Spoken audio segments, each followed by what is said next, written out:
Hoje nós falaremos um pouco mais acerca do nosso Deus. Nós temos estudado um pouco mais acerca dos atributos de Deus e nós já falamos sobre alguns atributos, são todos por demais importantes, mas nós já estudamos sobre alguns que nós já conhecemos, né, acerca de Deus. Nós falamos sobre Deus eterno, nós falamos sobre Deus é independente, nós falamos sobre Deus é triuno, nós podemos falar sobre Deus é eterno. E hoje nós falaremos um pouco sobre Deus é fiel. Deus é fiel. E o texto que nós leremos inicialmente é o texto de Lamentações, capítulo 3, versos 22 a 24. Lamentações, capítulo 3, versos 22 a 24, assim diz a palavra do Senhor. As misericórdias do Senhor são a causa de não sermos consumidos, porque as suas misericórdias não têm fim. Renovam-se cada manhã. Grande é a tua fidelidade. A minha porção é o Senhor, diz a minha alma. Portanto, esperarei nele. Meus irmãos, nós jamais devemos considerar a fidelidade divina como algo banal, como algo que nós devemos desconsiderar ou podemos desconsiderar. Especialmente quando nós vivemos num mundo, como o que nós vivemos, um mundo cheio de infidelidade, um mundo cheio de bagunça, um mundo realmente todo cheio de distorções e problemas. Quando nós olhamos para o Senhor que nós conhecemos, o Senhor que nós conhecemos como revelado na Escritura é um Deus fiel, como nos diz Deuteronômio, capítulo 7, verso 9. Deus, ele é realmente abundante de coisas boas. E ele é abundante de coisas boas como a verdade. A expressão o verdadeiro Deus vivo, que nós encontramos em Jeremias capítulo 10, verso número 10, não nos indica exatamente o mesmo conceito da frase Deus é verdadeiro. São diferentes. Deus é verdadeiro nós encontramos em João capítulo 3, 33, bem como em Romanos capítulo 3, verso 4. A primeira, que seria o verdadeiro Deus vivo, ensina a existência do único Deus. Um único Deus, vivo e verdadeiro. Mas a segunda, Deus é verdadeiro, ensina que esse único Deus é um Deus verdadeiro, ou seja, um Deus fiel. Deus, ele é fiel por sempre falar a verdade. Ele não pode mentir. Interessante, o Senhor Deus ele pode fazer absolutamente todas as coisas, mas ele não pode ir contra a sua própria essência, ele não pode ir contra quem ele é, ele não pode jamais mentir em ocasião alguma. Ele permanece leal à sua palavra e permanece leal à sua própria natureza. A fidelidade divina, inclusive, fornece para nós, para todos nós, a base para a esperança da vida eterna, a qual Deus, que não pode mentir, prometeu antes dos tempos eternos, como diz Tito, capítulo 1, verso 2. Sua fidelidade, portanto, é a base da religião cristã. E nós, como seu povo, o louvamos dizendo, grande é a tua fidelidade, como diz Lamentações, capítulo 3, verso de número 23. Qual seria então a origem da fidelidade de Deus para conosco? Vejam, a origem da fidelidade de Deus para conosco tem origem na fidelidade dele a si mesmo. É aí que tem a origem da fidelidade dele para conosco. É na fidelidade dele para com ele mesmo. Quando ele nos faz uma promessa, o seu próprio caráter está em jogo. Exatamente isto. Quando nós olhamos para o povo de Deus, quando foi infiel, sempre dependeu da fidelidade de Deus em especial contra seus inimigos, mesmo sendo infiéis. Eles sempre dependeram da fidelidade de um Deus que é verdadeiro e que promete estar junto aos seus para que pudessem então ser libertos das mãos de seus inimigos. A fidelidade de Deus é realmente algo extraordinário para com o povo do Senhor. A fidelidade de Deus, inclusive, a fidelidade divina, ela firma os decretos do próprio Senhor. Aquilo que ele decretou que haveria de fazer, ele vai fazer exatamente como decretou, porque também ele é um Deus que é verdadeiro, um Deus que é realmente fiel. Este Deus que nós conhecemos, ele não pode jamais deixar de ser fiel, nem no que diz, nem também na forma que ele age, nunca. E nós jamais podemos negar a fidelidade de Deus, porque negar a fidelidade de Deus é negar o próprio Deus, é negar quem ele é descaracterizar o Senhor de quem ele é. E o Senhor Deus, ele sempre prova a sua fidelidade para conosco. Deus prova a sua fidelidade para conosco por meio do relacionamento pactual que inicia com seu povo.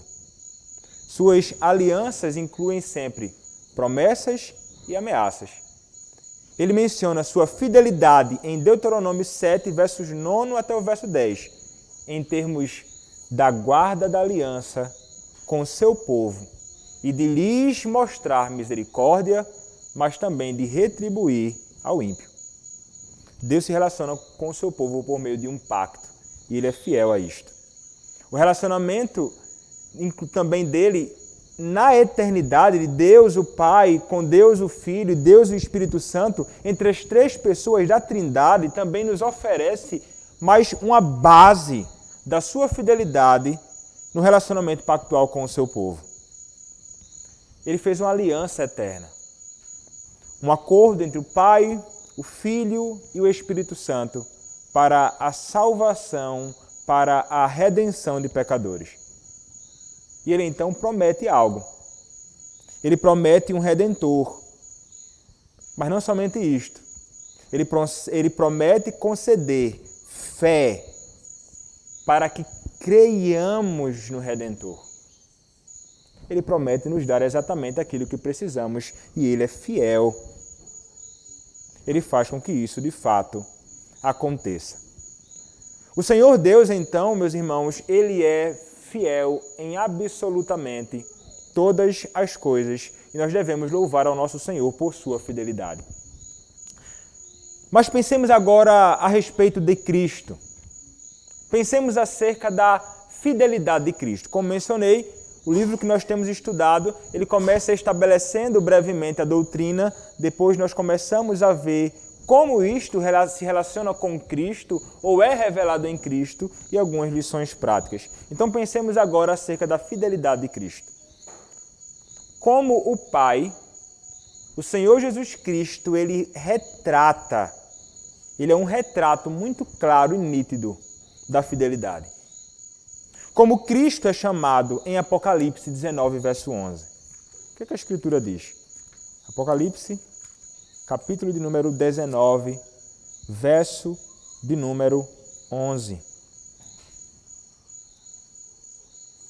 Vi o céu aberto, e eis um cavalo branco. O seu cavaleiro se chama Fiel e Verdadeiro, e julga e peleja com justiça. Ele julga e peleja com justiça. Como ele é descrito também em Isaías 43, verso 3. Isaías 43, verso 3. E também em Isaías 11, 5. Diz assim: porque eu sou o Senhor, teu Deus, o Santo de Israel, o teu Salvador. Dei o Egito por teu resgate, e a Etiópia e Sebá por ti. Agora, o texto de Isaías 11, verso de número 5.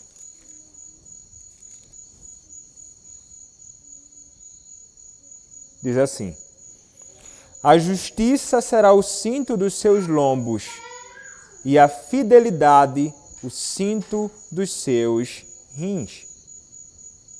Textos que falam acerca de Cristo, que falam acerca da fidelidade de Cristo, da justiça da pessoa do Senhor Jesus Cristo. Sendo Ele, então, aquele que é a verdade ou fiel, Ele é aquele que também é chamado no texto que nós conhecemos muito, João 14,6, como aquele que é a verdade e a vida. Se Cristo ele é a própria verdade, Cristo deve ser, portanto, fiel. E Cristo, ele na sua própria vida, inclusive, ele mostra fidelidade. Cristo, ele mostra sua fidelidade na terra ao obedecer ao Pai. Nós encontramos vários textos que descrevem isto. Podemos ver brevemente. Lucas capítulo 2, verso de número 49. Lucas 2, 49. Diz assim: ele lhes respondeu: por que me procuráveis? Não sabíeis que me cumpria estar na casa de meu Pai? Cristo dizendo isso. Outro texto, João, capítulo de número 5, verso de número 30. A palavra nos diz assim: eu nada posso fazer de mim mesmo. Na forma porque ouço, julgo. O meu juízo é justo, porque não procuro a minha própria vontade, e sim daquele que me enviou. Ainda no Evangelho de João, João capítulo 6, verso de número 38. Porque eu desci do céu, não para fazer a minha própria vontade, e sim a vontade daquele que me enviou. Ainda no Evangelho de João, capítulo 8, verso de número 29. E aquele que me enviou está comigo, não me deixou só, porque eu faço sempre o que lhe agrada. Ainda no Evangelho de João, capítulo 14, verso de número 31. Contudo, assim procede para que o mundo saiba que eu amo o Pai e que faço como o Pai me ordenou. Levantai-vos, vamo-nos daqui. Nós encontramos então na Escritura Sagrada uma demonstração clara de que o Senhor Jesus Cristo ele viveu em fidelidade e foi fiel, vivendo obedientemente ao seu Pai. Jesus honra ao Pai sendo fiel, sendo ele verdadeiro. Ele sabia do seu dever e ele foi fiel a isso. Sempre fiel, como nos diz João 17, verso 4. Eu te glorifiquei na terra, consumando a obra que me confiaste para fazer. Ele foi fiel àquilo que ele foi chamado para fazer. Ele fez com que a sua obra fosse consumada de fato. E Cristo é fiel, meus irmãos, também, não somente a Deus o Pai, mas também a nós. Primeiro, ele está com aqueles que estão reunidos em seu nome. Ele se faz presente no meio do seu povo que se reúne em seu nome, como nos diz Mateus 18, 20. Você pode anotar essa referência. Ele está com aqueles que estão reunidos em seu nome, Mateus 18, 20. Segundo, ele permanece com os seus discípulos o tempo todo, como nos diz Mateus capítulo 8, verso de número 20. Nós podemos então confiar nas suas promessas de vida eterna, quando ele nos diz que nele nós podemos e encontramos vida eterna, como nos ensina João capítulo 5, verso 24. E sabemos que Jesus deve ser fiel para ser também um sumo sacerdote qualificado, não somente para interceder por nós ou em nosso favor, mas também como um sumo sacerdote perfeito, que através da sua obra perfeita pôde satisfazer a exigência divina. Ele era não somente o sacrifício, mas também o sacerdote. E sendo então este perfeito sacerdote, ele abriu o caminho para que pudéssemos então nos achegar a Deus, o Pai. Assim como o povo na antiga dispensação, na antiga aliança, necessitava de um sacerdote, nós semelhantemente necessitamos. E Cristo então é aquele que, por ser fiel àquilo que foi chamado para fazer, ele então é qualificado como um perfeito sumo sacerdote em favor do seu povo. Ele foi fiel em tudo ao seu Pai e é fiel também a nós, o seu povo. Mas então você poderia perguntar, mas estudar sobre isso e pensar sobre isso, o que isso tem a ver comigo? Uma vez que Deus é fiel, meus irmãos, uma vez que Cristo foi fiel ao Pai e fiel a nós somos chamados à fidelidade. Este é o chamado de todo crente. Somos chamados a sermos fiéis. Veja, se você foi salvo por Cristo, você possui o fruto do Espírito. E o que é que nós encontramos em Gálatas 5:22? Gálatas, capítulo 5, verso 22. Mas o fruto do Espírito é amor, alegria, paz, longanimidade, benignidade, bondade, fidelidade.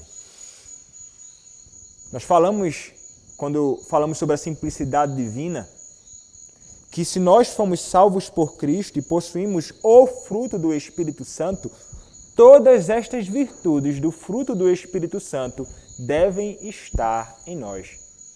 Eu não posso dizer que possuo amor se não for fiel. Eu não posso dizer que possuo alegria se não sou fiel. Eu não posso dizer que possuo paz se não for fiel. Eu não posso dizer que há longanimidade em mim se não sou fiel. Eu não posso dizer que há benignidade e bondade em mim se não sou fiel. Todos estes frutos do Espírito, ou melhor, todas estas virtudes do fruto do Espírito, é um único fruto, estão em nós. Se formos salvos, nós procuraremos caminhar em fidelidade ao nosso Senhor. E o Senhor, Ele espera isso de nós. Deus considera a nossa fidelidade importante. E se você se recorda do que diz Apocalipse, você vai se recordar daquilo que Ele espera da igreja de Esmirna. Apocalipse, capítulo 2, verso de número 10. Diz assim a Escritura Sagrada: Não temas as coisas que tens de sofrer. Eis que o diabo está para lançar em prisão alguns dentre vós, mas para seres postos à prova, e tereis tribulação de 10 dias. Sê fiel até a morte, e dar-te-ei a coroa da vida. Sê fiel até a morte.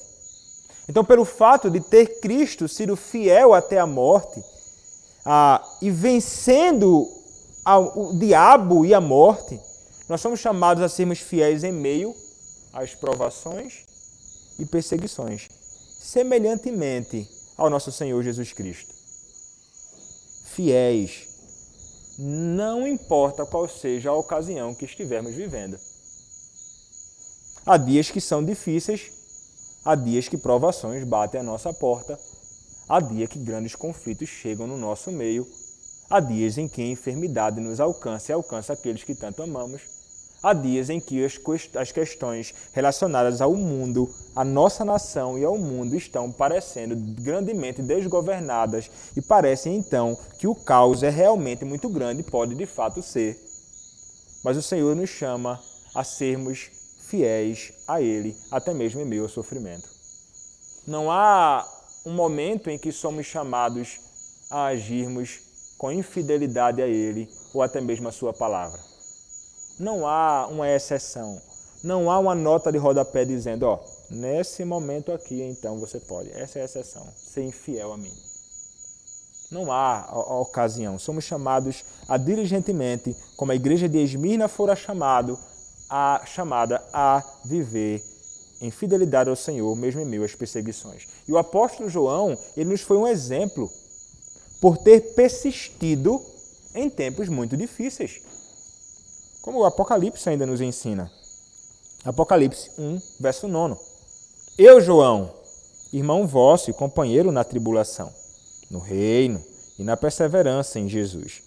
Achei-me na ilha chamada Pátimos, por causa da palavra de Deus e do testemunho de Jesus. Então, meus irmãos, a fidelidade a Deus e a Cristo, à luz da fidelidade deles a nós, fornece a base para a fidelidade aos outros na vida. O vertical leva ao horizontal. O vertical, a minha relação com Deus e a minha fidelidade a Deus deve me levar a um relacionamento de fidelidade com aqueles que estão ao meu redor. Este é o ponto. Então somos chamados também a sermos fiéis a Deus no nosso casamento. O cônjuge, o esposo a sua esposa, a esposa a seu esposo, sendo fiéis, honestos, justos, verdadeiros no relacionamento. Somos chamados a mantermos outros relacionamentos na igreja, por exemplo, que sejam recheados de sinceridade, pureza, fidelidade, verdade, amor, genuínos de coração. Somos chamados a sermos fiéis no nosso trabalho, nunca tentando passar a perna em alguém, nunca tentando contar vantagem em cima de alguém ou dos nossos patrões, ou até mesmo um patrão em cima dos seus funcionários. Nunca, isso é infidelidade. Dos nossos negócios. Os pastores são chamados a serem fiéis ao Senhor, no seu ministério, na pregação da palavra, no ensino, no pastoreio, na exortação, em tudo a quanto somos chamados a servir ao Senhor.